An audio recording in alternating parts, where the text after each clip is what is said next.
watching the Forefront Church video podcast. And wherever you're at viewing online, we just want to say thank you and welcome. And one of the ways that we can help connect with you is we want to hear from you and where you're at and how we can help. And so head over to forefrontchurch.info after the message and click the Connect tab. It's a great way for us to help you along your spiritual journey as you connect with God and learn about Jesus. And so sit back, relax. We hope that you're challenged and encouraged from today's message.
I'm glad that you guys are with us. Everybody on Facebook Live, it is so good to be with you. You guys doing all right today?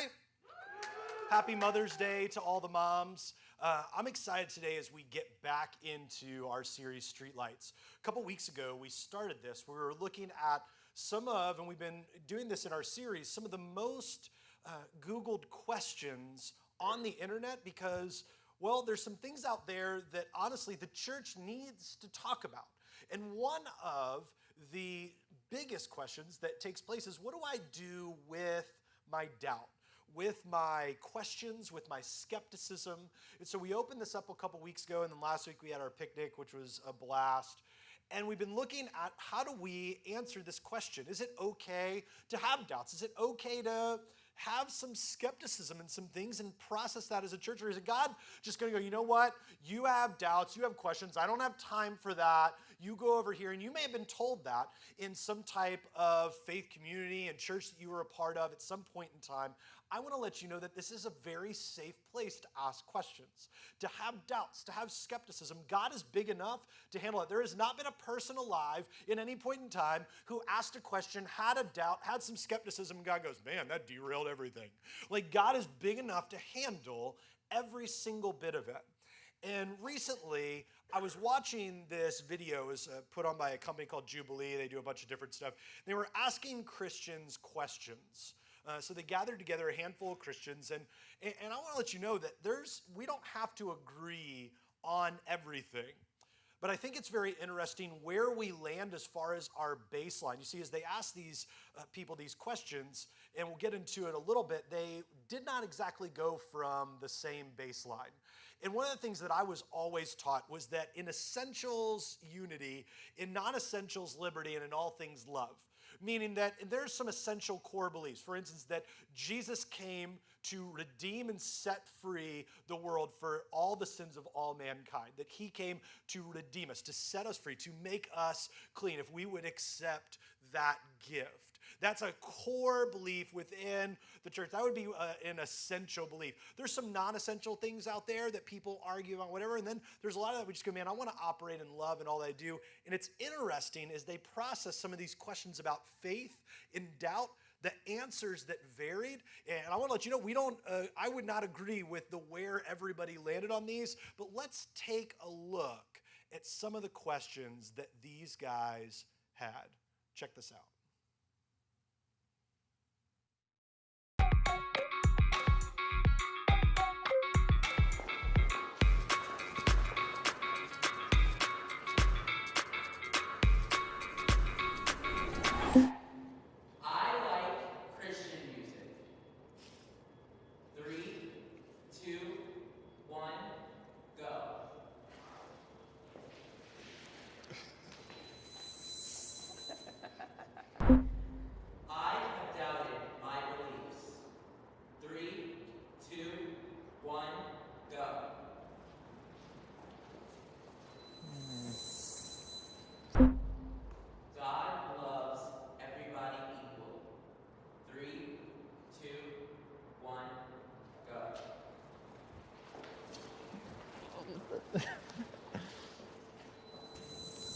You got some explaining to do over there.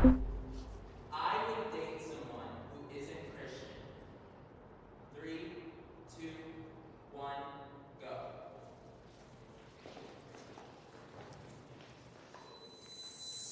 Sure, I'll go on this one now. If I died now, I would go to heaven. 3, 2, 1, go.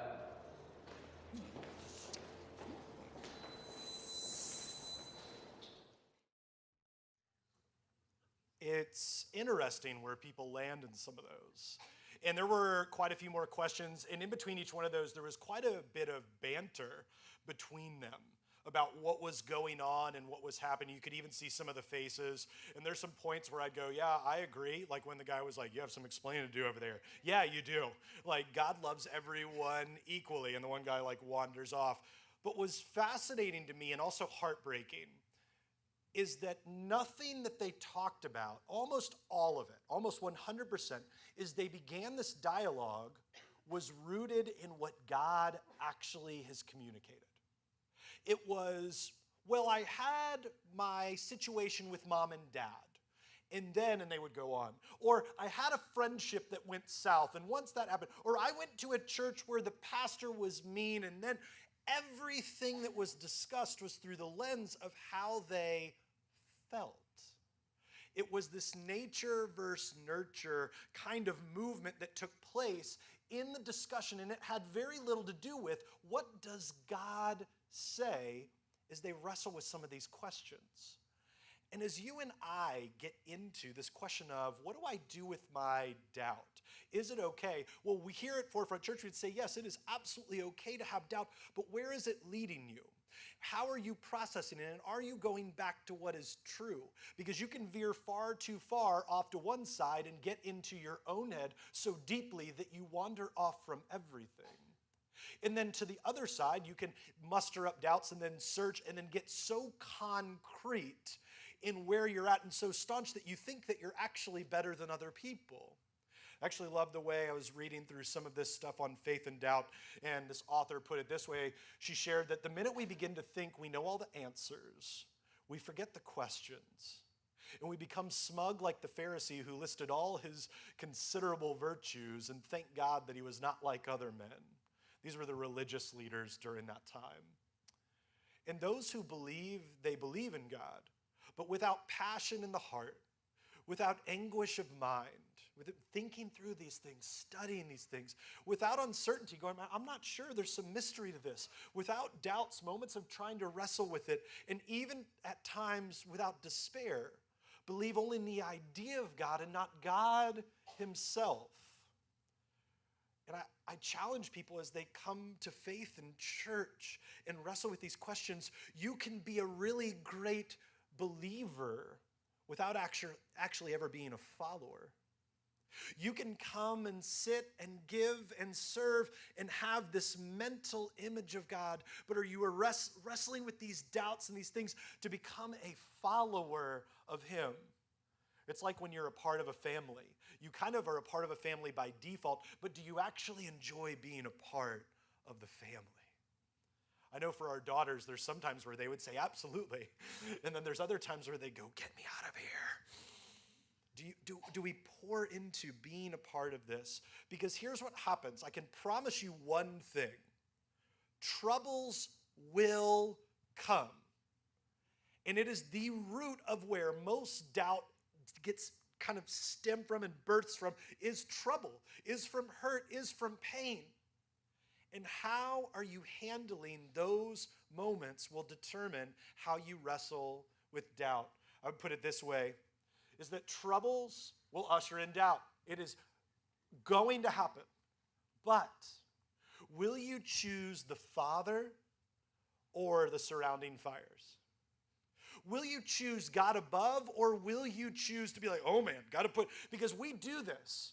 I do this. I see something that's going on, and instead of thinking big picture sometimes, I'm just like, just put out fires, put out fires, put out fires. You sometimes feel like that in life, where everything's going around, and you're just, oh man, I'm trying to do it.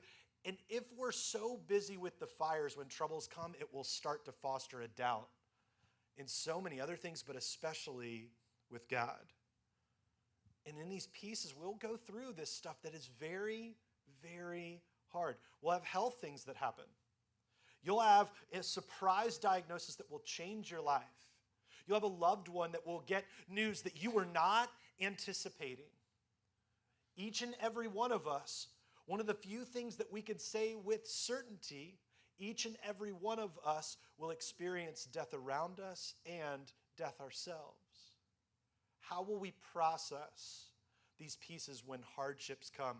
We'll have wrestling with faith. We'll have heartbreak. We'll have friendships that will go south. We'll have moments where some of you, unfortunately, have experienced verbal and physical abuse. In these life-altering events, troubles will come. But you can have belief in God and at the same time have some doubts and questions. We feel like somehow those are at odds. You can have all of that together. I love the way Eugene Peterson puts it because it at least gives us permission in this. He says, belief in God does not exempt us from feelings of abandonment by God. That doesn't mean the abandonment is real. I believe that God is a part of it, but do you sometimes feel, and maybe do I sometimes feel, I'm not going to put my insecurities on you. Do I sometimes feel like even though God is always with me, that God, where are you? Well, yeah, I've had that conversation with God. God, where were you in this? It doesn't, these exempt us from that. God does not, praising God and coming in here this morning and worshiping Him does not inoculate us from doubts about God. You can sing, God, I give you everything, and in the same breath go, God, I'm giving you everything, but this is hard, and I'm having a hard time with this. That doesn't make you a bad person, doesn't make you a bad follower. It makes you human. But we want to be able to process the troubles and doubts in the proper way. And I want to share with you the story of this guy named John the Baptist. It's over in the New Testament of the Bible in Luke chapter 7. So if you have a Bible, you can turn over there. If you don't have a Bible, two things. We give them away for free. We say this every week. I've had people ask me, why do we say this every week? Because every week we have somebody online in here who has never walked into a church, never owned a Bible, whatever. And so if you're like, man, I'm tired of hearing this, tough. So we give away Bibles because we want to be a church where everybody, your friend who is unchurched to you, who you are the Bible scholar and you know it all, we can all come together and try to figure this out because none of us have arrived. And so you can pick up a Bible at the Get Connected table, and you can head over to forefrontchurch.info, click the notes tab. Everything that we're talking about is right there. And with John the Baptist, it's an interesting story because he feels like he's on a little bit of a cliff. And what we really learn from this story is that doubters are welcome in the family of God. So if you have had that moment and you've thought, oh, I can't, maybe you've had this conversation yourself or with someone, oh, I have so many questions and I'm skeptical, and so there's no way I could walk into a church, but if I walk into a church building, there's lightning's going to strike it, it's going to burn to the ground. If I whatever, and I've had conversations with friends who aren't in faith. I want you to know that if you have had doubts and you have those moments, you are welcome within the family of God. There is good news for us, and John is having this moment because John's in prison. Okay? I'm venturing to say that there's not many of us who have sat in prison before, okay? I don't know everybody's story. There might be some of us, and if you're here, I'm glad you're here too. But John is in prison, and he was following Jesus, and to say he's a little upset would be an understatement because he's kind of asking the same questions many of us have. Jesus, where are you in this? And so he decides, over in Luke chapter 7, he's going to send some friends to ask Jesus a question. And so here we go. In verse 20, shares them, John's two disciples found Jesus and said to him, John the Baptist has sent us to ask, are you the Messiah we've been expecting, or should we keep looking for someone else? So some of you already get it. In modern day vernacular, hey, Jesus, John's in jail, and he'd like for you to bail him out. Where are you, bro? And if you're not the one, can you point us in the right direction? Because he is reaching his wit's end. See, John is so disturbed at what is taking place, and he has no real understanding about where to point it. And here's what I know, at least about myself and many people that I've encountered, is that sometimes you'll have disappointment and doubt, and you know where you're going to aim it? At God. Even though God wasn't the one who caused it. I know this all too well. When my wife and I've shared this story before, my wife and I, our first baby, our daughter, the heartbeat was there, and then we kept going to appointments, and then the heartbeat was slowing down, then the heartbeat wasn't there, and we lost our daughter. And I asked God, I was a pastor. Like I was supposed to be like, people look at pastor like, you're professional Christians, get it together. And I was a pastor at the time, and I was so angry with God. God, where were you? Like I watch all these other people having kids and they're fine. What about, like somehow God owed my life to be perfect. And it rocked me that something could go wrong. And I didn't like it. I watched my wife go through that turmoil when she lost her mom. This is many years ago, and we had just taken on the role here, and she lost her mom, and we didn't know what to do. And it was so hard to watch her go through that. And I remember watching her, and while she was trying to be strong, in my quiet time with God, God, where are you? Are you going to show up in this? And John is having the same moment. And maybe you've had those moments. And if you haven't had those moments, I don't want to give you bad news, but here's some bad news. At some point, you're going to have a life-altering moment that breaks you down to your knees, and God is going to be there going, what will you choose? Will you choose the Father, or are you going to choose that fire that's going on around you? And so Jesus, in this moment, he's looking at these two guys. John's in prison. He's looked at them, and he has been given this question, and he could have been like, don't you know who I am? He does not get defensive at all. Instead, he just points John back to what is true. Look at what he shares with them. Verse 22 said, then he told John's disciples, go back to John and tell him what you have seen and you have heard. So he's not feeding him a bunch of facts and figures, whatever. He goes, show him what's actually happening. He said, the blind can see. The lame can walk. Those with leprosy are cured. The deaf can hear. The dead are raised to life. And the good news is being preached to the poor. Run and tell that. And then I imagine the guys are like, I don't know that John's going to be real happy with, because the answer wasn't, I'm coming to bail out John. It was, let John know that the world hasn't stopped spinning just because he has a difficulty, and God is still doing what God needs to do. When somebody told me that later on in life after a trial, it helped me. But I didn't want to hear that in the beginnings of going through trouble and having doubt. The half-brother of Jesus, James, shares, consider it pure joy when you encounter trials of various kinds, knowing that the testing of your faith will produce endurance, that you may be perfectly incomplete, lacking in nothing. Nobody wants to hear that in the middle of their stuff. And yet, Jesus is just pointing, tell him what's really happening. And just because I'm not bailing him out doesn't mean that God isn't still moving and active and beautiful. It just means that maybe the answer that you're getting is no. And that's very hard for us. But I want to encourage you with this. Don't let your doubts be your default. I meet too many people who jump straight to cynicism. Something happens, and they're, oh, yeah, that's just the way people are. Oh, yeah, just where. And I'm like, at what point are we going to shift as a culture and believe the best about an individual? We're currently operating in a zero default mentality. The moment that someone says a bad thing, the moment that an interview gets unearthed from 48 years ago, the moment that a picture happens from somebody's past, some of us are super thankful social media didn't happen in our teenage years. And we're laughing now, but the moment we get outrage and all these people, and I just go, wait a second. Can we just look at people and go, man, they are made in the image of God? And I'm going to believe the best about you and of him in this moment. I don't want you to give up hope. See, in 1991, there was a woman by the name of Marina Abdullah.